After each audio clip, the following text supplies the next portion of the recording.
Acá donde comienza el mundo nos importa el futuro. Desde Chile podemos ver el futuro y será alegre, respetuoso, diverso e inclusivo. Acá donde comienza el mundo, tenemos la determinación de cambiar el juego. El deporte nos inspira. ¡El deporte debe poder para unirnos! La inclusión la hacemos entre todos y todas y nos estamos haciendo cargo. En el 2027 los esperamos en Chile con los brazos y el corazón abierto. Serán los Juegos Mundiales más lindos en la historia. The Special Olympics. ¡Chi, chi, chi!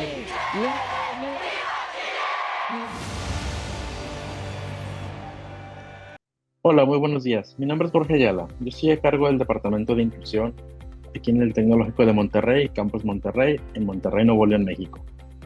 Les agradezco muchísimo la oportunidad no solamente de tener un espacio y compartirles lo que ha sido este recorrido para que el día de hoy estemos aquí en el Congreso Interuniversitario con temática de inclusión, sino también el colaborar, porque al final yo estoy convencido que la colaboración y la sinergia es lo que genera realmente un impacto y un avance para la cultura de inclusión.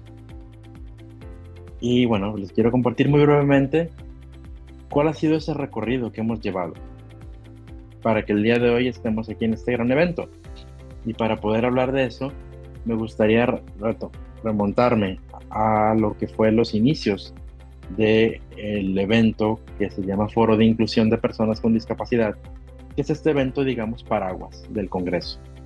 El Foro de Inclusión de Personas con Discapacidad surge hace ya casi 12 años con la intención de ser un espacio de visibilidad de las personas con discapacidad, personas neurodivergentes y personas también que no tienen discapacidad o personas neurotípicas, pero que trabajan en temáticas de inclusión de personas con discapacidad, ya sea en ámbitos educativo, social, laboral, tecnológico, cultural, deportivo, etc.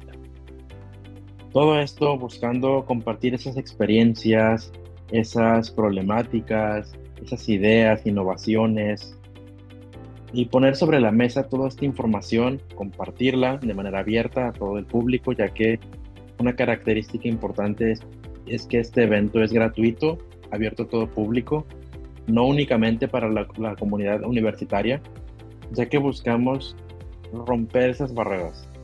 Y para poder hacerlo necesitamos que se pueda llegar este mensaje a la comunidad. Pero también es importante, no solamente un mensaje hacia la comunidad, sino también es irlo construyendo con la comunidad. Para mí, el Foro de Inclusión tiene dos finalidades. Sí, ser este espacio de diálogo, de reflexión, de debate en muchas ocasiones, de innovación, de sinergia. Pero por otro, la misma sensibilización, pero también formación en temática de inclusión para el estudiantado. Y por eso agradezco muchísimo a las universidades que se han sumado en esta ocasión para llevar a cabo este reto, que es el Congreso. Y que sea algo que perdure. Y que no nada más que perdure, sino que pueda ser el inicio de una colaboración mucho más extensa y que también se puedan ir sumando más organizaciones, más universidades, más empresas, y que sea un congreso que pueda marcar un punto de inflexión para la cultura de inclusión. Y que el día de mañana el congreso también, bajo esta misma metodología, tenga más estudiantes que se incorporan, más estudiantes que participan y que esperan, y más organizaciones también en los diferentes países que se van sumando, y que esto vaya creciendo y que esto sea algo mucho, mucho más grande, y que sobre todo el impacto trascienda fronteras. Eso es lo que buscamos con el Congreso. Entonces, muchísimas gracias de nuevo por aceptar la invitación y la colaboración. Estamos muy entusiasmados por lo que será este gran evento y sobre todo por el impacto que estamos realizando. Muchísimas gracias. Les damos la más cordial bienvenida al primer Congreso Internacional para Personas con Discapacidad, organizado conjuntamente por el Tecnológico de Monterrey, en México, la Universidad de La Pampa, que trabaja en conjunto con nosotros de Argentina, y la Universidad de la Frontera. Instituciones que han asumido con compromiso y convicción este desafío colectivo, con el propósito de visibilizar, reconocer y reflexionar críticamente sobre las experiencias, saberes y aportes de las personas en situación de discapacidad. Entendiendo la discapacidad no como una condición individual, sino como el resultado de las barreras sociales, culturales y actitudinales que limitan la plena participación y el ejercicio de derechos. Asimismo, este Congreso busca promover espacios de diálogo, intercambio y construcción transfondo, que permitan fortalecer prácticas inclusivas dentro de la comunidad universitaria, orientadas a transformar los entornos educativos y sociales hacia modelos más accesibles, inclusivos y respetuosos con la diversidad humana. El enfoque de esta jornada es el de actividad física y deporte inclusivo, promoviendo la participación plena, el reconocimiento de las diversidades y la eliminación de barreras que limitan el acceso al deporte y la actividad física. La invitación es a reflexionar, compartir experiencias y visibilizar el valor del deporte como una herramienta de inclusión social universitaria, capaz de transformar miradas y generar comunidades más equitativas. Hoy, quienes conducimos esta jornada, Benjamín Castillo, quien les habla, y María Ignacia, quien me acompaña, estudiantes de la Facultad de Ciencias Jurídicas y Empresariales de la Universidad de la Frontera, y con especial reconocimiento saludamos a Ángelo Cortés, quien es nuestro intérprete en lenguaje de señas y quien hace posible que esta instancia sea verdaderamente accesible y abierta para todas las personas. Les invitamos a vivir este encuentro con apertura, energía y espíritu crítico, porque la inclusión no se decreta, se construye en comunidad. Sean todos bienvenidos y bienvenidas. A continuación, presentaremos un video introductorio al conversatorio, donde se abordarán los principales ejes del deporte inclusivo y su relación con las políticas universitarias de inclusión. Doctora Arlette Krauss, académica del Departamento de Psicología e impulsora de la política de inclusión de la Universidad de la Frontera, con una amplia trayectoria en el desarrollo de estrategias institucionales orientadas en la equidad, la accesibilidad y la participación plena de estudiantes con discapacidad. Su trabajo ha sido clave para instalar una mirada centrada en los derechos humanos, la diversidad y la eliminación de barreras en el contexto universitario. Política de inclusión institucional, lo que plantea como objetivo general es contribuir a una transformación en la cultura institucional y dentro de sus objetivos específicos contempla generar actividades formativas mirando a los estudiantes, tanto estudiantes del pregrado como del posgrado. En ese marco, obviamente, pensar la inclusión y la materialización de una política de inclusión en una universidad tiene el desafío de aportar en varios ámbitos a los estudiantes. Por un lado, que puedan acceder a la educación superior bajo perspectiva de derecho, que puedan disponer de apoyo y acompañamiento si es que los requieran, y que esos apoyos y acompañamientos tienen que estar garantizados en toda la trayectoria formativa, incluido la práctica profesional y el egreso. En ese espacio, obviamente, hay una conexión directa con la inclusión laboral, porque efectivamente un estudiante que egresa de una universidad tiene que tener las competencias para insertarse laboralmente con autonomía. Y creo que ese es un espacio que tenemos las universidades para trabajar desde el eje de vinculación con el medio, con los centros de práctica como un espacio de inclusión laboral que tiene que generar las condiciones para que cualquier profesional, independiente de las condiciones o particularidades, pueda insertarse en el mundo laboral. La política de inclusión de la institución no tiene un punto específico respecto de la inclusión laboral, pero sí compromete los acompañamientos en toda la trayectoria educativa de los estudiantes. Las empresas tienen, tanto públicas como privadas, tienen un rol tremendamente relevante en poder acompañar el desarrollo de las competencias profesionales de los estudiantes, y creemos que ahí hay un desafío enorme, tanto del sector público como del sector privado respecto de la inclusión laboral. De hecho, las instituciones públicas son las que menos cumplen la norma mínima de inclusión laboral de personas con discapacidad.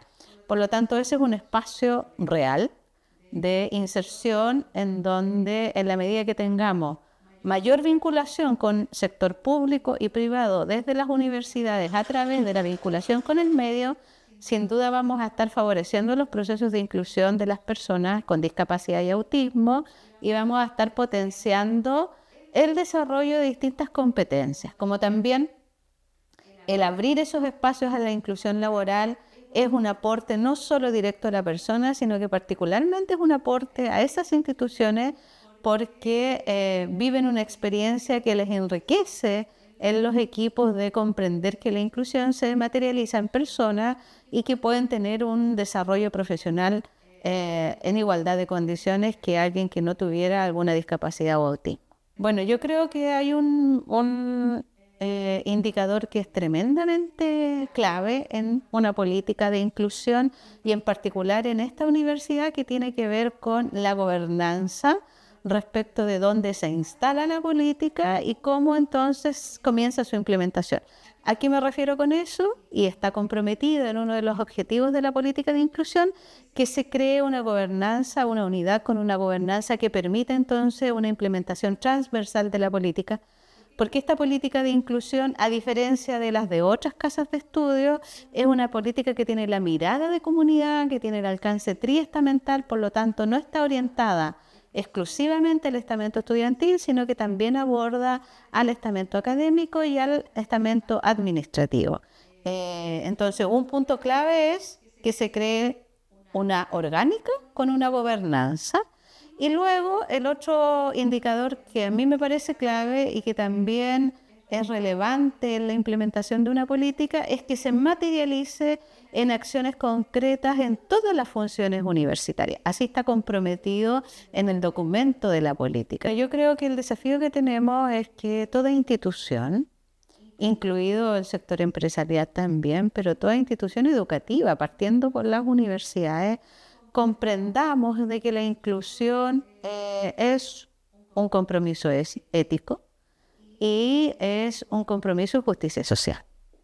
Esa comprensión, en mi opinión, solo se logra con formación. Y creo que si hay un desafío que tenemos es formar a los distintos miembros de la comunidad universitaria en que hay un espíritu de la normativa y hay determinadas exigencias de la normativa que tienen un respaldo mayor, que es la perspectiva de derecho y de justicia social, de equidad educativa y particularmente de calidad educativa. Cuando uno forma, uno va derribando las barreras que pueden haber para la inclusión por desconocimiento. Que toda acción de cambio cultural en temas de inclusión debe ser siempre con la participación activa y autónoma de las personas con discapacidad y autismo en esa toma de decisiones. Lo que tenemos que dejar de hacer es, quienes no tenemos una situación de discapacidad o quienes no tenemos una condición de autismo, pensar por el otro y pensar por lo que creemos ese otro necesita. Bueno, respecto a las familias, yo creo que las universidades tenemos un desafío importante y las familias también. Creo que ahí hay una corresponsabilidad. A diferencia del sistema educativo previo, en donde las familias tienen un protagonismo importante, porque además tienen una figura de ser apoderados, dada que los hijos o hijas son menores de edad, en el espacio universitario eso cambia. Y eso es un cambio y una transición que tiene desafíos tanto para las familias como para las universidades.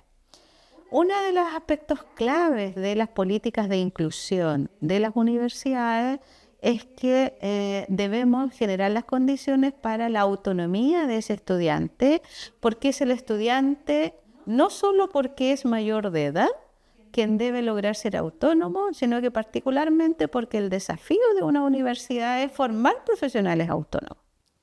Particularmente en personas con discapacidad y autismo tenemos un desafío de ese logro de autonomía.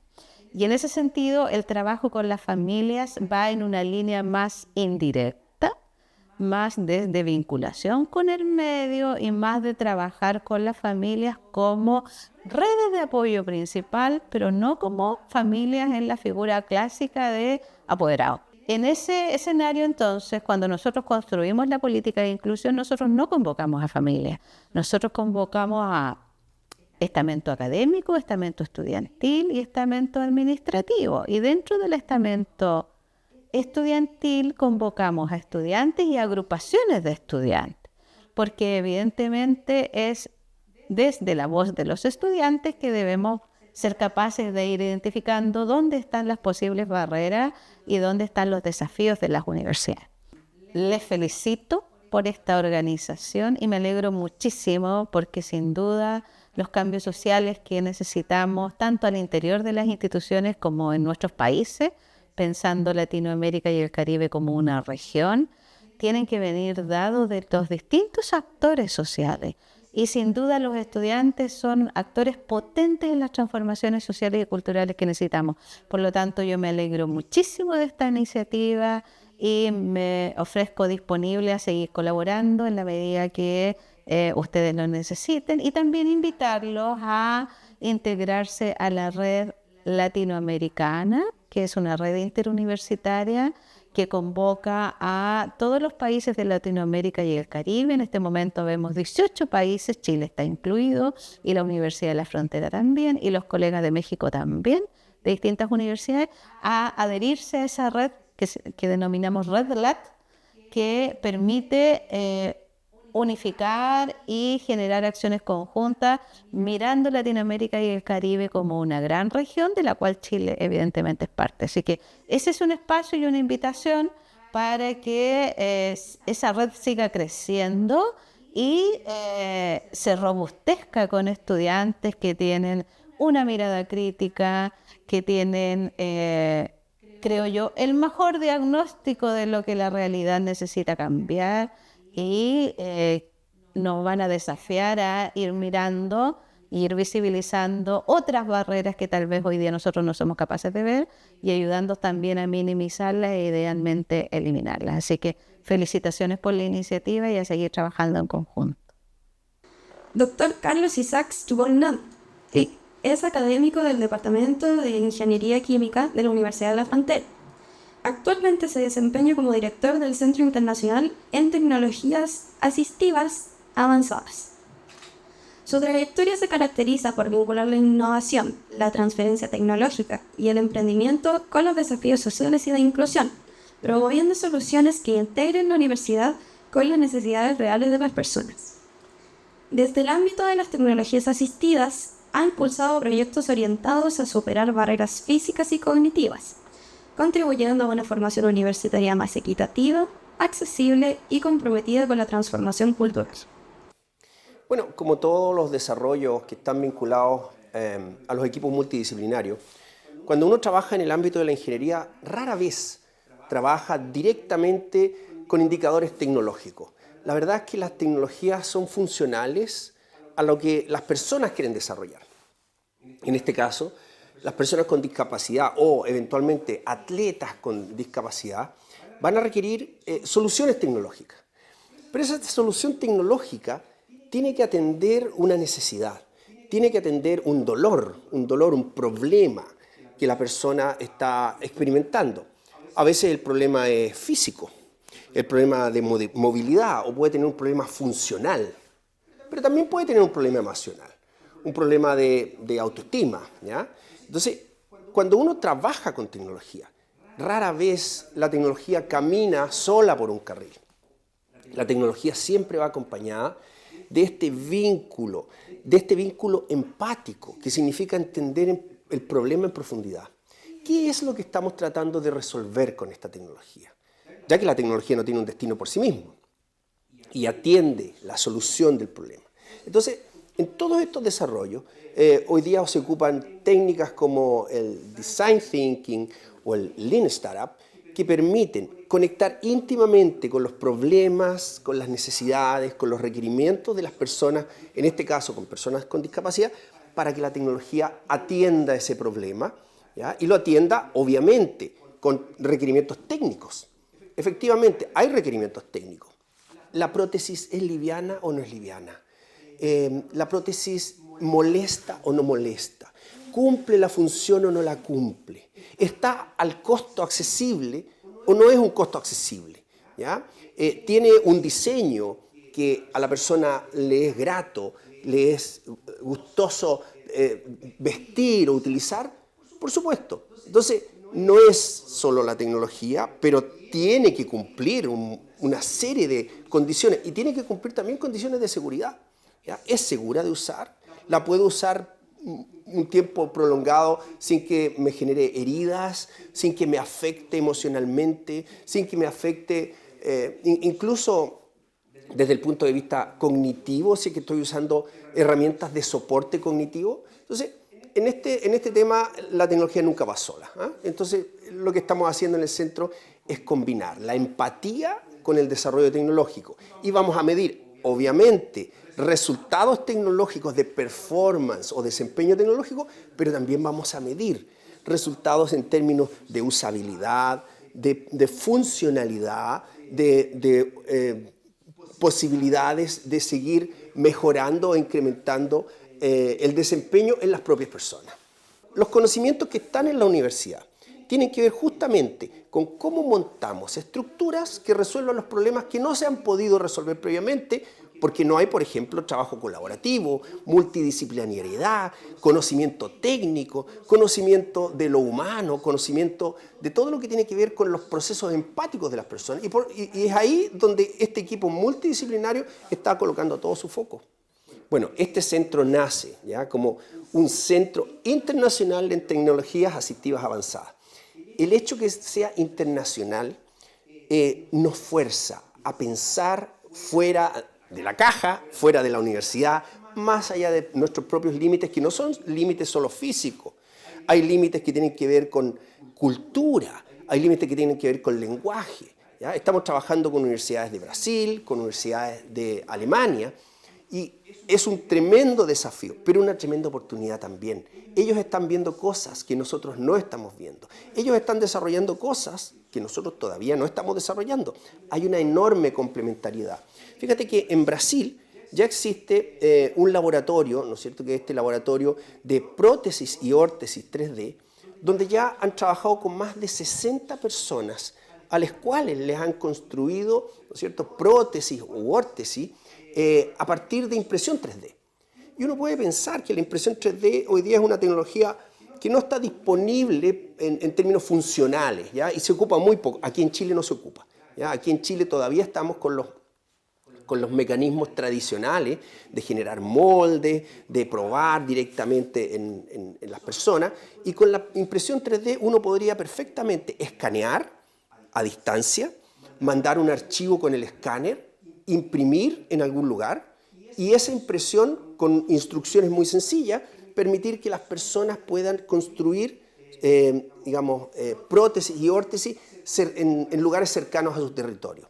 ¿Cómo hacemos para que una persona que vive en Cunco o una persona que vive en Puerto Saavedra y a lo mejor no puede viajar permanentemente pueda ir directamente a un CEFAM en Puerto Saavedra y en ese CEFAM le puedan imprimir y adaptar una prótesis que ha sido fabricada o en la Universidad de la Frontera o en la Universidad Federal de Sao Paulo? ¿Ya? El tema no es fácil. Hay mucha técnica y conocimiento profundo que hay que entender para poder hacer estas adaptaciones. Pero para eso están las universidades. El mercado o el mundo, público y privado no lo está haciendo. La universidad, en este caso la Universidad Federal de Sao Paulo, sí lo está haciendo. Logró encontrar la forma de trabajar a partir de impresiones 3D, que son más económicas, que también entregan funcionalidad y que permiten un acceso a mucha gente que hoy día no puede acceder a prótesis y órtesis, ¿ya? A costos muy económicos y bajos, y está resolviendo el problema con todo el know-how, el conocimiento que una universidad puede entregar. Mira, aquí aquí cuando hablamos de la universidad, estamos hablando sin duda de académicos, académicas de la universidad, pero también estamos hablando de una comunidad universitaria. Y la comunidad universitaria también trabaja, ¿ya? Con estudiantes. Estudiantes que quieren aportar a su territorio, que quieren aportar a su sociedad, ¿ya? Estudiantes de pre y posgrado. Entonces, lo que tenemos que hacer es fortalecer nuestra capacidad de conectar estos problemas reales de la comunidad con nuestros programas formativos, ¿ya? Formar personas que tengan no solo la capacidad y la habilidad técnica para resolver el problema, sino que personas que tengan la conciencia para poder entender las problemáticas de la sociedad. Entonces se genera una bidireccionalidad, porque por un lado somos capaces de apoyar a la sociedad desarrollando tecnologías que les son útiles, que les permiten mejorar funcionalidades, movilidad y también aspectos psicológicos y emocionales, pero al mismo tiempo estamos formando no solo a nuestros estudiantes, no solo en nuevas tecnologías, en conocimientos avanzados, los estamos formando también en la humanidad, en conectarse con los problemas reales de la sociedad. Y ese ecosistema es el que comienza a transformar cómo se resuelven los problemas, ¿ya? Y los problemas los queremos enfrentar no solo desde el punto de vista del conocimiento, lo queremos enfrentar generando nuevas camadas y formando nuevos profesionales que tengan la habilidad técnica y el conocimiento y que tengan la empatía y la capacidad de conectarse con problemas reales, ¿ya? Y por eso que, insisto, nuestro foco de generar living labs o laboratorios vivientes directamente donde está el problema y que nuestros estudiantes y nuestros académicos atiendan el problema allá, no acá en un laboratorio encerrado, es lo que va a marcar la diferencia y es donde queremos hacer el principal hincapié. Bueno, yo quiero comunicarles que el centro y este grupo de personas en la universidad, que es bastante más amplia que el propio centro, tenemos los brazos abiertos para que quienes tengan curiosidad, ganas de aportar, personas que quieran también formarse en tecnologías sofisticadas. No estamos hablando solo de prótesis y órtesis, estamos hablando también de sistemas vinculados a la inteligencia artificial, ¿ya? Todo lo que tiene que ver con sistemas cognitivos artificiales. Hoy día no solo vamos a resolver problemas físicos, los problemas mentales, los problemas también de carencias cognitivas están en crecimiento. Hay mucha gente que se está enfermando con enfermedades neurodegenerativas tempranamente. Tenemos muchos adultos mayores que están viviendo más también. Y ahí tenemos personas ciegas, tenemos personas que tienen problemas de audición, ¿ya? Entonces, el problema no solo es físico y de prótesis, la inteligencia artificial, los sistemas cognitivos artificiales, las tecnologías vinculadas a los famosos LLM o el Machine Learning o el Deep Learning, la visión computarizada, los sistemas de sensorización para sacar señales del cerebro, sacar señales de los músculos, todo el sistema de sensorización, de procesamiento, es enorme. Este es un mundo que atiende una problemática real, pero que desde el punto de vista de la oportunidad para los jóvenes y las jóvenes que quieran formarse especializadamente en tecnologías de avanzada, hay una gran oportunidad de ser recibidos con programas de tesis, con intercambios que podemos hacer con Brasil. Brasil también tiene abiertas oportunidades para estudiar máster y doctorado vinculados a estas tecnologías en la propia Universidad Federal de Sao Paulo, y queremos fortalecer esos vínculos. Entonces, acercarse al Centro Internacional de Tecnologías Asistivas Avanzadas de la Universidad, de la Facultad de Ingeniería de la Universidad de la Frontera, porque están no solo las tecnologías, están las problemáticas y está la gente que le importa. A continuación, invitamos a participar de este conversatorio a Felipe Echeverría Reyes, estudiante de Psicología en la Universidad de la Frontera y deportista paralímpico de tenis en silla de ruedas. Su trayectoria combina los deportes de alto rendimiento con una formación académica orientada al desarrollo personal y la inclusión. También invitamos a David Padilla, profesional de Fundación Teletón Temuco, Chile, especializado en deporte adaptado y ejercicio físico para personas con discapacidad en la unidad de ejercicio y deporte adaptado. Se desempeña como académico de la carrera de Pedagogía en Educación Física en la Universidad de la Frontera, específicamente en la asignatura de Inclusión y Deporte. Esto le permite articular la formación universitaria con la práctica del deporte inclusivo. Su rol como entrenador y formador es clave para promover la participación plena de personas con discapacidad en el ámbito deportivo universitario. Finalmente, invitamos a Nicolás Aguilar Farías. Es académico asistente del Departamento de Educación Física, Deportes y Recreación de la Universidad de la Frontera. Es kinesiólogo de la UFRO con magíster en Fisiología del Ejercicio Clínico y PhD University of Queensland. Lidera el grupo de investigación UFRO Actívate y ha centrado su labor en la medición de actividad física, conducta sedentaria y determinantes del ejercicio en distintos grupos etarios y poblaciones diversas del sur de Chile. Su aporte conecta investigación, universidad y políticas de deporte e inclusión. Modera este espacio Carolina Arellana, investigadora del Departamento de Salud Mental y Psiquiatría. Tiene experiencia facilitando conversaciones entre estudiantes, académicos y actores institucionales sobre temas de inclusión, participación y vida universitaria. Actualmente trabaja en 3 proyectos de investigación con enfoque en neurodivergencias y un proyecto de vinculación con el medio, maternando el autismo. Adelante, por favor. Escuchaba la presentación de Arlet y nos costó mucho encontrar espacios inclusivos dentro de la universidad. Nos costó mucho observar auditorios que pudieran acoger de mejor forma a todas las personas que quisieran venir a este conversatorio. Creo que ahí tenemos como un tremendo trabajo quienes estamos aquí y somos parte de la universidad con observar los espacios que hay. Y bueno, como es un conversatorio, yo traigo varias preguntas que hacer, pero me imagino que dentro de lo que han escuchado y lo que han visto, hay mucho interés en poder saber qué es lo que hacen nuestros invitados. Y mi primera pregunta, primero está el micrófono ahí, lo pueden ir pasando entre ustedes, y lo primero que quiero saber, y que me intriga probablemente a todos, es saber cómo llegaron al deporte ustedes, cómo llegan al deporte y hablar de deporte, el que quiera partir. Es una pregunta bien, te la he hecho otras veces, y es bien, no sé si anecdótica, cómo llegó el deporte, o cómo llegó yo a proyectarme como profesor de artística. Y aunque no lo crean, viene de los 4 años, porque tuve clases de educación física en el kinder, y tengo muy gratos recuerdos del profesor de física que lo hace clase en ese momento, que era muy inspirador.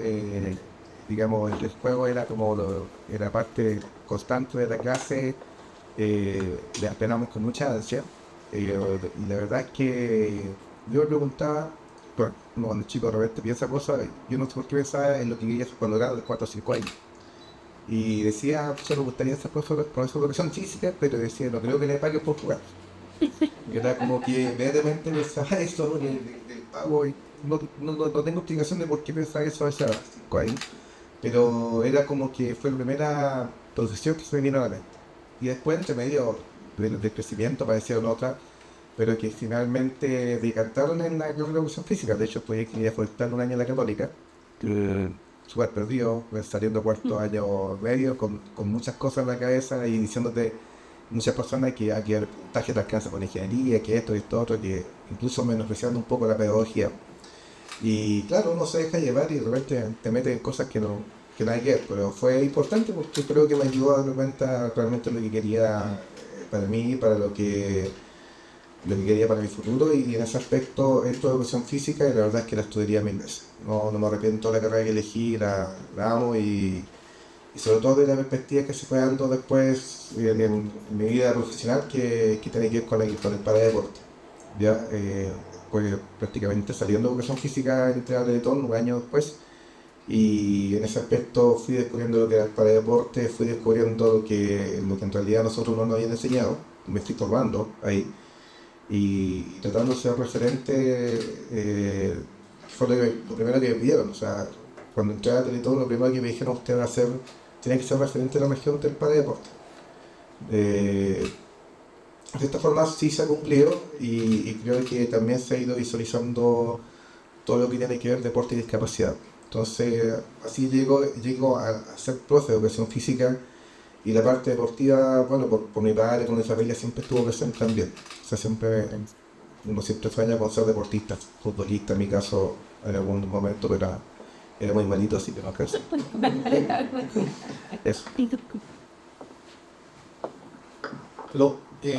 Ya. Yo quise que partiera el profe porque él fue el que inició este camino conmigo, entonces necesitaba esa introducción. Fue por ahí. Bueno, yo empecé aproximadamente como los 7 años en el deporte. Desde chico igual era bien como inquieto, me gustaba hacer de todo, darle arriba del banderito. Pero ya después con la situación de discapacidad adquirida y todo, comencé el Instituto de Teletón, fue donde el profe me captó. Al principio yo, como dije, estaba como el pleno manejo de silla y todas esas habilidades que uno tiene que aprender al principio del proceso de rehabilitación. Y fue ahí donde el profe me captó, me dio como la pauta de los deportes que se podían practicar, que fueron prácticamente todos. Me tiró al agua, me tiró a la pista, me tiró al basquete. Y así fue iniciándose ese camino hasta el día de hoy, ya que puedo decir que soy un deportista que se puede dedicar a lo que más le gusta hacer. Y bueno, fue un proceso enriquecedor, me formó a mí como persona y me sigue formando en realidad, me sigue enseñando todos los días este camino. Pero comenzó de bien chiquito, como dije, y fue ahí donde pudimos repasar casi toda la disciplina. También el profe aprendió conmigo y bueno. Así que básicamente fue eso, todo este camino recorrido hasta el día de hoy. Buenos días y gracias por la invitación. Me alegra de participar acá con usted en la USLO, porque generalmente tengo que compartir con gente de otras instituciones, así que es bueno conocerlas también, conocernos. En el deporte, también pensando desde la niñez, desde que siempre estuve expuesto a la naturaleza, participando en distintas actividades y buscando deporte, desde recreacional también, en distintos contextos, teniendo buenas y malas experiencias de la educación física, que también eso lo aplico bastante, porque yo creo que un gran porcentaje de ustedes hemos tenido esas malas experiencias. Y también después con el tema de cuando empecé a estudiar o más grande, yo participé en altos rendimientos, estuve en deporte competitivo, social, y siempre he buscado distintas cosas. Y después cuando entré a la universidad fue por razón que me gustaban bastantes cosas, desde la arte, la física, el movimiento. Estudié kinesiología y de ahí me di cuenta que el movimiento era como la solución siempre casi para todos los males. Obviamente depende cómo lo enfoques. Entonces después con el tiempo me di cuenta que como kinesiólogo voy a ofrecer el movimiento como una solución a muchas cosas. No hacía otras cosas que no tenía la evidencia también. Entonces sí me fui especializando más en ese tema. Desde la actividad física y el ejercicio, que también les digo desde ya que mejoran muchas cosas, pero también con esta experiencia del deporte que aquí David me comentaba si el deporte es inclusivo o no, me da cuenta que no es inclusivo. Tuve mala experiencia como deportista desde amateur, alto rendimiento, y veía que también muchos niños no iban a poder seguir siendo deportistas, llegar a ser deportistas. Entonces también el deporte puede ser un medio, pero al mismo tiempo puede ser un espacio no muy bueno para algunas personas. Entonces igual eso es interesante como discutirlo, y por eso hablamos más de actividad física en general, para proveer más oportunidades. Entonces eso fue mi trabajo, y actualmente trabajo en eso. Aparte de visualizar el problema, trabajamos harto en datos, levantando temas nacionales, ahora harto de incidencia política y también de vigilancia poblacional, pero también con esta mirada de capturar estas inequidades, que sean sociales, regionales, de sexo, por discapacidad. Reportar eso también es ver qué hacemos, porque tenemos ya datos en Chile, pero ahora qué hacemos. Entonces es como lo que me gustaría contribuir en temas de similar. Sí, quédate con el micro. Es para que no se eso. Si nos pudieras contar un poco, porque yo mientras te escuchaba decía, probablemente cuántos de aquí habrán tenido como una mala experiencia en educación física. ¿Ninguno? Porque yo sí nunca aprendí a hacer la rueda ni una de esas cosas de yo. Y de hecho presenté un certificado médico de primero a cuarto medio y no hice nunca educación física. Entonces lo presenté como en octavo y desde ahí me salí de educación física para siempre. Entonces, ¿qué es lo que has podido ver tú en tus investigaciones, Nicolás? Si nos puedes contar un poco respecto a esto. Dijiste claramente el deporte no es equitativo. y prefieres la palabra actividad física. Entonces, ¿por qué ahí? ¿Qué sucede? ¿Qué es lo que has visto? Bueno, que partió por viendo las definiciones, la actividad física como que incluye el deporte. Entonces la actividad física puede ofrecer nuevas oportunidades para desarrollarse. Tiene un enfoque, ya puede ser por la salud, pero desde el punto de vista que lo quieras ver, sobre todo de bienestar, que es lo que estamos enfocando. También la actividad física depende mucho de las influencias sociales, personales, los intereses. Hay días que nos levantamos con más ganas de caminar, otros días que no, y eso es súper válido, y eso reconocerlo. Y dentro de todas esas posibilidades de movernos en el día, aparece el deporte una pequeña porción. Y más encima esa pequeña porción del deporte aparece en el tiempo libre, que es otro tema súper complejo, el tiempo que tenemos disponible para realizar deporte. A menos que sea un deportista profesional, ahí tienes el tiempo para hacerlo y que te paguen. Pero si no, disponemos de muy poco tiempo que pasa desde los niños que tienen jornadas completas, los adultos que trabajan bastante, que tienen que trasladarse bastante, y ahí al final de ese tiempo aparece la posibilidad de hacer deporte. Entonces ya partimos con ese tema, y todo lo que se puede imaginar de base de toda la inequidad social que puede haber detrás de eso. Entonces, eso lo detectamos y ver qué hacemos. Desde pensar que tenemos que proveer las oportunidades, que eso es súper importante, pero no solamente ofrecer la oportunidad de participar, sino que esa oportunidad que aquí algo súper importante que mencionó el tema Felipe de David, ahora mismo no alcanza justo en el discurso de ofrecer variedad también en esa oportunidad. Porque también David le gusta el fútbol y él quería sacar campeones mundiales de fútbol, pero entrega oportunidades para que los niños generen experiencia, espero que buenas, yo creo que sí, por ahora está Felipe acá, y que vaya, que vaya probando experiencia, porque también va asociado a eso, el disfrute también. Entonces la experiencia es buena, la variedad genera disfrute. Y si tú lo haces bien, vas a seguir haciendo. Entonces también se está fomentando a que dentro de las capacidades que tengamos también quienes ejercen esta oportunidad, la entregan, podamos ofrecer variedad a las personas, porque realmente nos enfocamos muy pocos tipos de actividades y eso también limita la experiencia. Entonces eso estamos reforzando y ahora hay varios temas políticos en ese sentido. La actividad física se entienda como un todo y responda a las necesidades de las personas también. Y eso vale un reto mayor porque todos tenemos distintas necesidades y hay que buscar ese balance para ofrecer cierta cantidad de cosas, pero también entender lo que pasa en nuestras comunidades. Así que eso está bien y estamos trabajando en ese tipo de cosas. Felipe, quería preguntarte si crees realmente que el deporte actúa también como un reivindicador de cómo hoy día se observan las personas en situación de discapacidad. Si es que a través del deporte has podido observar que hay una mirada distinta o sientes que es lo mismo en realidad. Sí, absolutamente. Primero que nada, complementar lo que comentaban.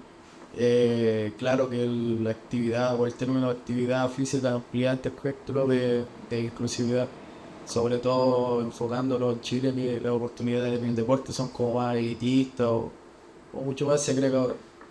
Y con respecto a lo que me preguntabas, claro que sí, porque para mí el camino universitario justamente era enfocado como a eso, a intentar ser un actor que genera estos cambios en la visión de la persona en situación de discapacidad, y viéndolo como un punto de vista psicosocial ya como más elaborado, podríamos decir de que mi estadía en la Universidad de la Frontera y mi experiencia como deportista paralímpico y también como estudiante,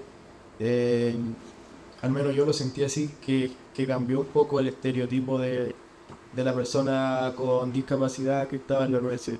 Ya no era tan asistencialista, ya que yo soy una persona bastante autónoma, y también la forma en que me miraban mis padres ya era de una manera más distinta, de una manera más inclusiva, donde yo podía estar en las mismas actividades que ellos y no me excluían ni tampoco me sentía así yo.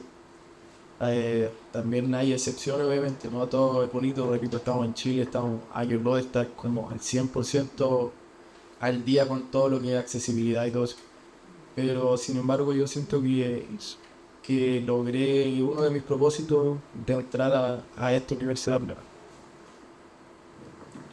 David, y ahí consulta. Tú hablaste, eres un inspirador para Felipe, pero me imagino que para muchos niños y niñas que hacen hoy día deporte o actividad física gracias a ti. En cuanto a las políticas, ¿cómo ¿hay algo que baje como de recursos hacia la inclusión en deporte? ¿O ahí hay que salir a la calle a los semáforos? Como vemos mucha gente que viaja, sí, voy al torneo de taekwondo y vemos gente solicitando recursos para poder asistir. ¿Hay alguna política que tenga un ítem especial respecto a financiamiento? ¿Hay alguna línea que exista? Bueno, con respecto a la falta de recursos, transversal. O sea, si vemos gente, por ejemplo, en los semáforos taiwaneses pidiendo dinero para poder viajar, en el caso del paradeporte es lo mismo. Pero es transversal, es una problemática que no tiene que ver con el paradeporte o el deporte. Y con respecto a las políticas, creo que en Chile igual hemos avanzado bastante. Hoy día tenemos las políticas para premiación, por ejemplo, de paradeportistas en instancias internacionales como los panamericanos o paralímpicos, que las medallas que ganen son pagadas de la misma forma, al mismo precio prácticamente. En ese sentido de igualdad. O sea, no hay una diferencia entre un deportista convencional o un deportista o un paradeportista. Y eso es bueno, porque creo que eso en ese aspecto de la región, me refiero a la región Sudamérica, creo que Chile es uno de los países más equitativos, podría decir, y más accesibles. O sea, de repente uno va para otros países donde, claro, son hermosos, arquitectura hermosa, preciosa, pero resulta que te das cuenta que accesibilidad es re poca. Y llega acá a Chile o a Temuco, por ejemplo, y te das cuenta que estamos años luz. Yo creo ahí discrepo un poco con Felipe con respecto a eso. Creo que hay que mirar un poquito positivo en ese aspecto del país, y somos bastante más accesibles de lo que creemos. Falta mucho todavía, por construir. Como decía Benjamín, la inclusión no se decreta, se construye en comunidad. Y eso es una verdad, pero absoluta. La comunidad es la que construye la inclusión. No podemos imponerla, porque lo conversábamos un poquito antes. Cuando tú impones, ya está hablando de un poco de algo como más dictatorial, y eso creo que tampoco tiene que ver con inclusión. La empatía tiene que ser de ida y vuelta. Así que creo que las políticas están avanzando, falta mucho todavía y hay que seguir construyendo. Nicolás, ¿y tú qué has visto de políticas? ¿Crees que estamos avanzando en torno a políticas tanto universitarias como a políticas públicas a nivel de Estado? Sí, uno de los indicadores que hablamos en un reporte nacional de actividad física que hacemos cada 2 o 3 años y se compara con otros países, y va en línea con lo que decía David, de que Chile en términos de política es uno de los más avanzados, pero también eso les puede sorprender tal vez, porque siempre uno reclama contra la política y con político. Esto es política, los documentos, las leyes, pero el vacío que echan como la brecha grande es la implementación, porque está el papel, y como siempre dice, el papel aguanta todo, y tú ves la política nacional de actividad física que se está actualizando y se lanza ahora. Hay ahora una nueva ley de actividad física para las escuelas que viene pronto, que también incluye, y si se alinea todas las leyes de inclusión escolar y todo lo que tiene, ahora el gran reto es cómo implementarlo. Entonces ahí es donde quedamos al debe, porque se lanza, y como los gobiernos a veces tienen intereses que son de su gobierno y no del Estado, se termina y no hay financiamiento para implementar la política y menos evaluarla. Que es algo que se discutió con la Política Nacional de Actividad Física y Deporte, que se hizo, se implementó, se invirtió algo, y mejoraron bastante el tema de inversión de deporte de alto rendimiento que se ve en programas sociales, pero luego no se evaluó. Y eso no es tan bueno, porque no sabemos si lo que invertimos, por ejemplo, en el deporte para niños y el crecer en movimiento, por ejemplo, para los más pequeños, finalmente dio resultados en línea con los objetivos que se plantearon. Y ese es un tema súper grande, porque generalmente al implementar baja al profesional y dice, aquí está el financiamiento, pero después no hay un acompañamiento, una capacitación, unas directrices de lo que tiene que cumplirse, y es un tema de responsabilidad también social como del Estado y de nosotros como profesionales. Entonces está, pero falta esa vigilancia de la implementación y del uso de recursos responsables. Obviamente falta por aumentar y crecer y supervisar, pero se ha mejorado bastante. Y a nivel de universidad también el espacio, ustedes me dicen que fue complejo encontrar un espacio en la universidad. Yo creo que cuando recorremos la universidad nos damos cuenta de eso. El mismo educación física nos pasa, David, esta pilla, entran, visto subiendo gente a la sala de clase por la escalera encima, como el APA, como dice. Entonces eso no corresponde a un tema de dignidad, igual que la universidad tiene que dar el ejemplo. Entonces queremos mostrar el ejemplo, parte de acá, si seguimos esperando lo de fuera no va a pasar. Y temas del respeto y la empatía también, desde el uso del estacionamiento, de estacionamiento a la gente que se estaciona en las ferias, ese tipo de cosas. Podemos tener una política, pues si no somos conscientes del uso del espacio y el respeto por el espacio del otro, va a ser súper complejo. Y eso es importante visualizarlo más y discutirlo. El tema ya está en la política y cómo exigimos a los mismos docentes, académicos, directores de carrera, directores de departamento, que eso hay que implementarlo bien. Va más allá del tema de que, ¿para qué? Si me interesa o no, me va a servir o no, más allá de la ganancia. Es un tema, como decían, ético, que hay que exigir, o no sé, donde hay que llegar a esas medidas de obligar a hacer estas cosas para que se implemente. La universidad ha avanzado en ese aspecto y viendo la política de actividad física y deporte, también tiene esa mirada, también pensando en el deporte social competitivo para todas las personas. Sí, esa era mi siguiente pregunta, porque en general en la universidad, como bajando un poco más, como a lo más micro, nosotros en la universidad tenemos una política de inclusión, ahora sale la política del deporte que también lleva deporte inclusivo o actividad física inclusiva, y también tenemos un modelo educativo que rige ahí todo lo que tiene que ver con inclusión y accesibilidad. El tema es cómo, en un espacio más reducido, que más en estado completo, cómo logramos operativizar esas políticas, que lleguen a la gente. ¿Cómo creen ustedes, o si han visto ejemplos a lo mejor de otros espacios, cómo hoy día podemos lograr que esa política se operativice? Porque en general uno se pregunta si está la política de inclusión, escuchamos el video de Arlette, que fue una fundadora y creadora de la política, pero ¿cómo llegamos a que efectivamente se vea? ¿Hay ideas por ahí quizás? Bueno, yo lo veo desde el punto de vista de la carrera de educación física. Siempre hemos conversado con Pía cómo trabajamos, por ejemplo, la asignatura que se llama educación física para la inclusión. Hoy día tenemos mucho más de lo que teníamos antes. Antes prácticamente era esa asignatura y para contar, no había nada más. Hoy día por lo menos el tema de inclusión es más transversal en la carrera, y eso es algo que es un desarrollo, pero falta todavía. Cuando hablamos de inclusión, creo que es algo que tiene que ir en la palabra y en el concepto de cada profesional y cada académico de la universidad. Si hablamos, por ejemplo, si está el profesor de atletismo, haciendo sus clases, también debiese hablar del paratletismo y de cómo preparar a personas en situación de discapacidad. Por lo menos en forma, digamos, por encimita, pero por lo menos debería manejarlo. Son temas que tienen que manejar, o conceptos que se deben manejar a nivel, digamos, interno dentro de lo académico. Y ocurre justamente que de repente nos encontramos con situaciones o profesionales que se resisten un poco a esto. Entonces, cuando le nombran, hablamos de inclusión, como que jalan los ojitos y dicen, pero esto no tiene que ver con lo nuestro. Y ahí es cuando se equivocan, porque inclusión no tiene que ver con discapacidad, tiene que ver con diversidad. Entonces tiene que ver con accesibilidad, tiene que ver con muchos conceptos que no tienen que ver con discapacidad solamente. Entonces ahí es cuando la gente creo que no lo entiende, y a lo mejor faltaría ahondar un poco más en esa promoción de lo que es la inclusión propiamente tal. Quiero abrir el espacio al público porque es un conversatorio, entonces preguntas, ahí ya. ¿Las pueden hacer a viva voz o hacemos llegar el micrófono? ¿Qué creen? Que sí, micrófono, dice la Eli. Ya.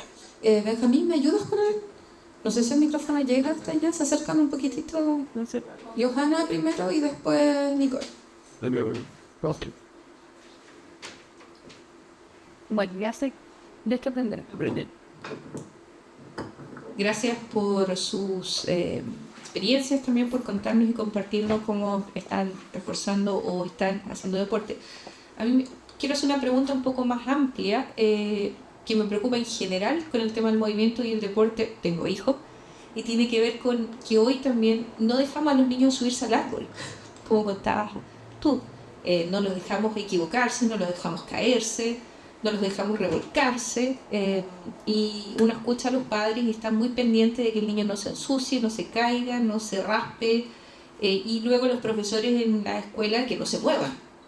Entonces hay como una disonancia en el discurso. Por un lado queremos fortalecer el deporte, queremos generar leyes, pero como que en casa y en la escuela es todo lo contrario. Los niños no deben salir de la casa, ojalá estén enchufados en un aparato en estado de zombie y además sin moverse. ¿Creen ustedes que esto es diferente cuando hablamos de personas que además están, como comentabas tú, David, me puse a pensar en eso, o sea, en el fondo que tienen que rehabilitarse, tienen que volver a moverse, tienen que estar trabajando en cuerpo? ¿O es algo transversal también a las personas, por ejemplo, que asisten a la Teletón cuando están empezando a hacer el deporte? Esa es mi consulta. Gracias.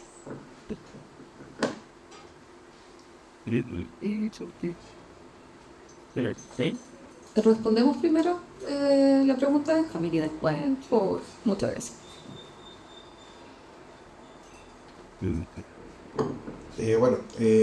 Hay cosas que son transversales. Yo creo que de repente los papás que no quieren que el niño se ensucie, o de repente que ande bloqueando por ahí, que le puede pasar algo, creo que eso es transversal a todo. De hecho, si tú te das cuenta, muchas veces en el pasado, en el caso de las niñas, prácticamente no podían hacer cosas de hombre. O sea, subirse arriba de un árbol era... No puede. O sea, va todo el tiempo de mi mamá, de mi abuela, o sea, son cosas de hombre. Y de repente te das cuenta que el desarrollo motor se había afectado plenamente, porque siempre me acuerdo de mi mamá. Entonces mi mamá, porque ella no sabía caer, cada vez que se caía, le quedaban embarradas porque no sabía poner las manos, no tenía un desarrollo motor, porque cuando chica nunca jugó como quizás lo hacían mis tíos, que sí se caían, no les pasaba nada. Entonces eso era anterior. Hoy día eso cambió, hoy día las niñas hacen de todo. Y creo que eso es transversal, pero también está el temor de que si tiene una discapacidad le puede pasar algo, o también está el prejuicio de la propia familia de decir, ¿cómo este niño puede hacer deporte? Y me ha tocado mucho de eso, con muchas mamás, intento, de que de repente yo les proponía, oye, ¿sabes que este niño tiene talento? Podríamos llevarlo a hacer esto, otro. Y me decían, no, que en realidad no, porque tiene que estudiar, no, porque va a perder mucho tiempo, no, porque... Y claro, para las terapias de kinesiología iban a todas, pero en deporte de repente faltaba. Y no creían que podían hacer cosas. Y eso lo conversábamos después informalmente cuando me decían, ¿sabes, profe? Yo cuando me proponía esto de mi hijo, yo nunca pensé que podía hacer, que podía jugar tenis, nunca pensé que podía jugar básquetbol, o que podía llegar a hacer deporte o a hacer fútbol, por ejemplo. Y cuando de repente se muestra que lo pueden hacer, claro, o sea, ya el poder hacerlo es un premio, es algo positivo, es algo que la familia le agradece. Pero además cuando eso se transforma en logro deportivo, o sea, con mayor razón. Pero bueno, ahí pasamos a otra cosa, que es el logro, digamos, como persona. O sea, porque uno no apunta solamente a lo deportivo. Nuestro concepto apunta al desarrollo personal, a la autonomía, a la independencia. Y en ese aspecto, en el correr del tiempo, claro, si se da lo deportivo y además le gusta, bien, súper. Pero respondiendo a la pregunta, creo que eso tiene que ver con muchas cosas. Tiene que ver con lo que nombré anteriormente, que es transversal a todas las personas, pero también con el temor a que quizá le pueda ocurrir algo que pueda empeorar las cosas.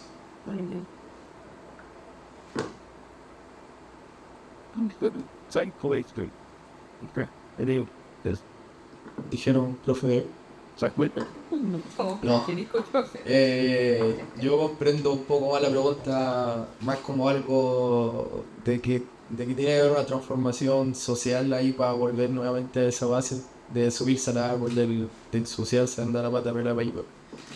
Pero eso va de la mano con la visibilidad de instancias también como deporte adaptado, deporte convencional y de toda la amplia gama de deportes que hay. En el deporte paralímpico al menos, o el deporte adaptado, lo aterrizo a que existen deportes de repente que no son con un impacto tan fuerte para el cuerpo, por así decirlo. Está la natación, que ya no hay mano a mano o alguien que te esté empujando, y está la esgrima. Hay deportes que son menos lesivos, por así decirlo, no que sean menos dificultosos. Y esa oportunidad han ofrecido también a los padres, como tratar de llevar a su hijo y atreverse a eso. Ya después pueden decidirse por eso o seguir haciendo lo que ellos quieran. Pero parte de que tiene que haber un atrevimiento de los padres para empezar a cambiar la realidad ya de lleno para todos, convencional y para el. Así lo veo yo, hermano. Y para conectar eso con lo que se está trabajando actualmente en política, sí se está mencionando y se están elaborando directrices y recomendaciones y también basar la evidencia de partida de ni siquiera de lo que es válido tener temor de que pase algo, pero el tema de reducir ese temor es exponiéndose a ese riesgo controlado, y eso ahora el riesgo controlado, cómo nosotros lo generamos, y ese es un tema de diseño también, el tema de espacios de juego. Hay ciertas cosas que tú puedes exponer y tienen ciertos límites, no va a poner a cualquier cosa, y eso igual se trabaja, y en eso igual se debería trabajar la parte de infraestructura escolar o ambiental en general. Y una parte de la política que se va a trabajar, por ejemplo, el fomento del uniforme, que también es un tema que va asociado al riesgo y al tema ni siquiera de que te pase algo, sino que te limita a hacer cosas. Entonces, también de las recomendaciones el uso del uniforme para niños y niñas, que sea ojalá el mismo, y ojalá que no sea un uniforme típico estructurado con corbata apretado y con botones, sino que sea más de un uniforme deportivo que promueva la actividad física. Y no sé si llama deportivo, pero si no, es un uso. Y ese es el nombre internacional, pues, el uniforme deportivo escolar. Permite, y no porque está en tercero medio, porque eres más señorita, que pasa en muchas escuelas que en sexto, quinto básico empiezan con falta, quitarte el derecho a jugar. Y eso también se está protegiendo el tema del derecho a jugar para niños y niñas como base del desarrollo. Y el otro que mencionaste del riesgo controlado también se usa el concepto del juego riesgoso, que tal vez si lo mencionamos así, como que al papá le va a asustar. Pero también va asociado al control, tener espacios de seguridad para que el niño se arriesgue y vaya probando. Todos los que tienen un hijo, sobrino, bebé, los niños van probando la distancia y van verificando. Y para verificar necesitan espacios de seguridad y un entorno de seguridad. Y eso desde la escuela a veces debe promover que los niños se están probando, que mira el profe, puedo seguir, el profe, dale nomás. Y también eso lo desarrolla con su familia, porque si se va a subir a una pared, que pasa muchas veces los niños, verifican y uno ya listo con los avantos de la mirada, eso ya es un incentivo para seguir. Y ese proceso es importante, el tema de los apoyos, desde como decía, de la escuela y las familias y acompañarlo. Yo sé que hay familias que van a tener temor, pero eso es acompañarlo, decirle, esto se puede hacer, no vas a ser mal padre o madre si se cae tu hijo, porque es parte del desarrollo, pueden pasar cosas, ¿verdad? Pero también pasa eso, que muchos nos sentimos como observados en todo el día, y las escuelas también. Entonces también se tiene que conversar en las escuelas de que pueden haber accidentes, obviamente tratar de prevenirlo, pero no por eso no limitar la experiencia de 800 niños porque un niño se raspe las rodillas. Va a sonar súper feo así, pero va a pasar. Así como pasan muchas cosas. Y en los deportes, todo lo que hacemos deporte, sabemos que alguien se va a lesionar en el medio. Y eso es parte de las probabilidades.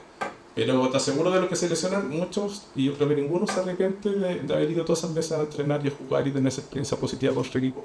Entonces, no por ese temor tenemos que quitar una experiencia que generalmente para tu vida te da mucho más. El rabión de la rodilla, tal vez tenemos cicatrices y nos acordamos, pero no sabemos cuándo. Pero si nos acordamos más de la experiencia que tuvimos, del caernos y que nos reímos, pues, los amigos nos molestaban, o del que fuimos en bicicleta solo, aprendí a andar en bicicleta, aprendí a nadar, aprendí a caerme, eso tiene más recuerdos positivos que el pelón de rodilla o que me duele un dedo, porque eso pasa. Yo quiero comunicar eso de buena forma también. Estaba recordando una anécdota, justamente una vez que mudé seguido entre todos por culpa de este campesino estando mío. Estaba jugando a rodea y se cayó de espalda, tenía como 8 años, y la verdad es que para mí fue tremendo porque estaba recién entrando y la verdad es que ahí dudé y dije, chuta, ¿qué hago aquí? Porque fue un poco caótico, además que le agarró miedo a la silla, no quería nada con la silla. Bueno. Pero después, claro, de la construcción uno se da cuenta que en realidad son cosas necesarias y en el tiempo también explicar a los papás, a lo mejor se va a caer, pero es necesario que se caiga, porque el día de mañana va a ir por la calle, se va a caer y se va a ¿quién lo va a recoger? ¿Va a esperar que lo recoja él? No, tiene que pararse solo. Y eso el deporte lo da, ya sea deportista de alto o de bajo nivel, en el sentido, bueno, ahí cuando se agrega un poco el deporte, porque hablamos de alto y de bajo nivel, deportista de élite, ¿no?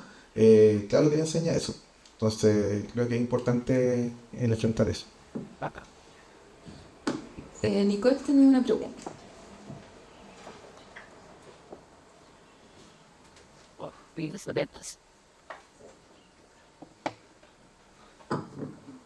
Bueno, buenos días a todos y a todas las presentes. Bueno, desde mi línea de formación o cargo en la universidad, me surge una inquietud y que creo yo que desde el ámbito de sus experiencias o roles o funciones que actualmente desarrollan pudiesen quizás dar cuenta de qué desafíos y a la vez qué principios bases desde la formación inicial se pudiesen instruir o incorporar ya no solo en el área pedagógica, no solo hablando de profesores, pedagogos o en el área de profesores de educación física, sino visualizándolo desde el área disciplinar en distintas áreas que consideran que es relevante desde la formación inicial, consideran aspectos en el ámbito de la inclusión y la atención a la diversidad, puesto que considero que uno de los elementos fundamentales para avanzar hacia una verdadera inclusión y atención a la diversidad funcional es generando una formación en profesionales que tengan aristas y principios en el ámbito de la inclusión. Entonces, desde ese contexto y quizás desde sus roles que actualmente presentan, ¿qué principios, elementos base deberían generarse en la formación inicial de profesionales?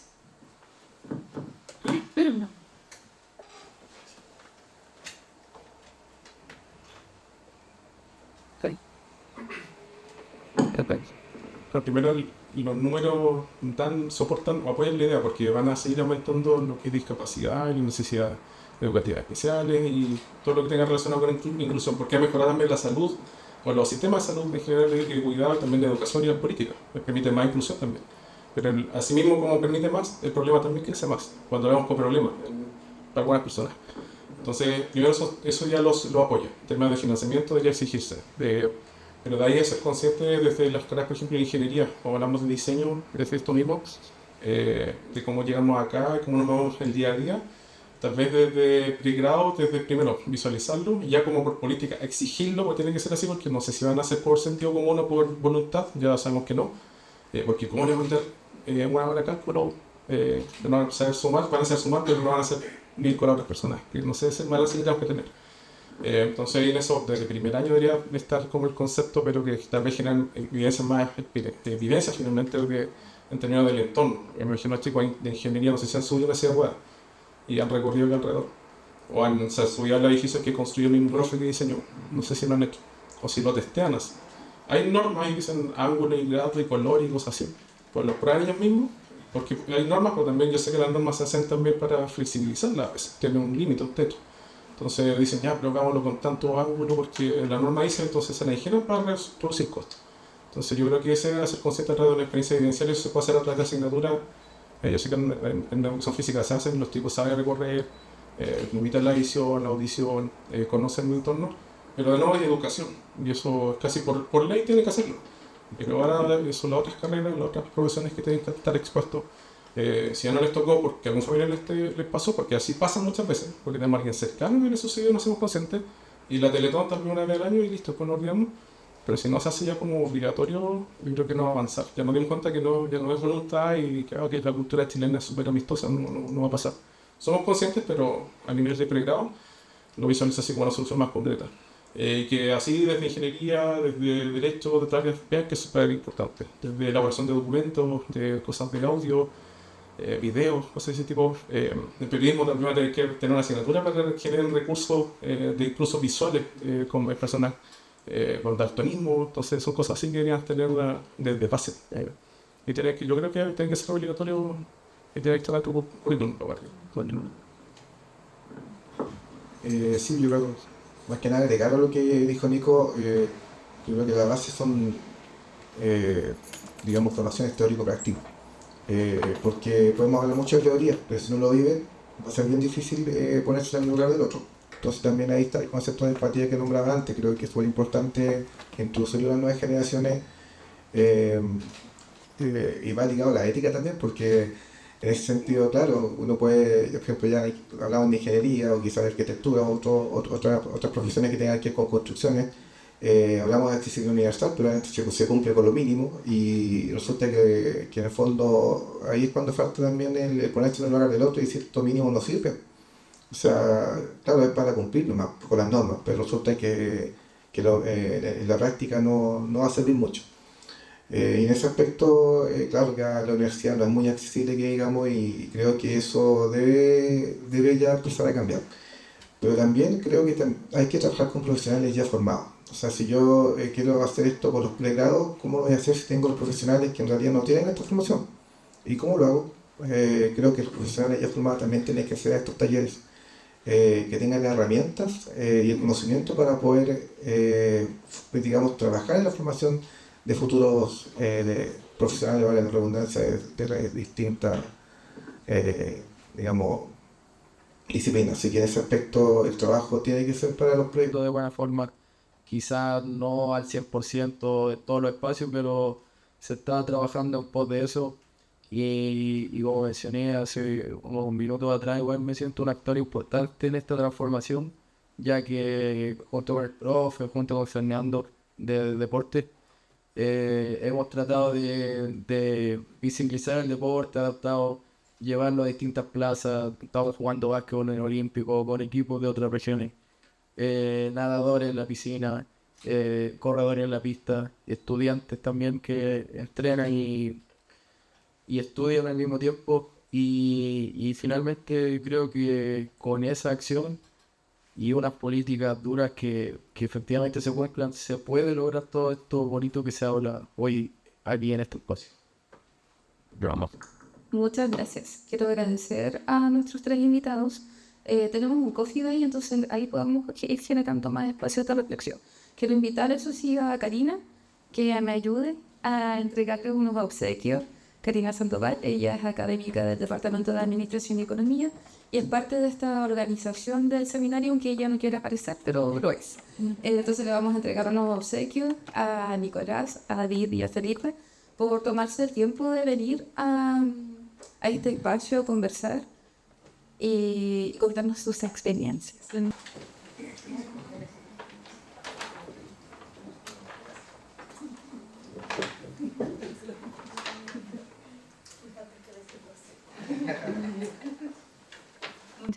Muchas gracias, Karina. Si quieres lo pueden abrir, que todo bonito. La serie que bonito. Sí, es un libro de fotografías del Parque Bucamanque que está bien bonito para que lo puedan tener. Gracias, Karina. Antes de finalizar, darles la noticia, bueno, de que después del COFI, aquellos académicos, académicas, investigadores o todos aquellos y aquellas que quieran trabajar en formar una red de trabajo en inclusión, están convocados a después del COFI reunirnos para poder generar ciertos espacios de trabajo, alineamientos, conocernos un poco más. Así que les pido a todas las personas, académicos, académicas, investigadores, estudiantes, todos quienes quieran, después quedarse después del coffee un rato para que podamos conversar, conocernos y ver cuáles son las líneas que podemos trabajar, ya que han quedado varias cosas como importantes del hacer, no solo del escribir, sino que también en el hacer. Así que muchas gracias por haber venido. Hoy tenemos 3 hombres, yo me di cuenta que no, eran 3 hombres. Bueno, para la próxima vez vamos a traer a 3 mujeres. Muchas gracias. Si quieren pueden volver a su asiento y después a definir con Ignacio para finalizar. Como dijo Carolina, están todos invitados al coffee y quiero solamente cortito y recordarles que esta actividad también va a ser transmitida por nuestras redes sociales a través del Congreso, del Foro de Inclusión del Congreso Tecnológico de Monterrey, el día miércoles 12 a las 2:30, para que todos se puedan conectar. Síganos en nuestras redes y ahí vamos a transmitir el link para que lo puedan revisar. Y bueno, también las demás ponencias de las demás universidades, que eso tienen otro enfoque relacionado también a lo que es la inclusión.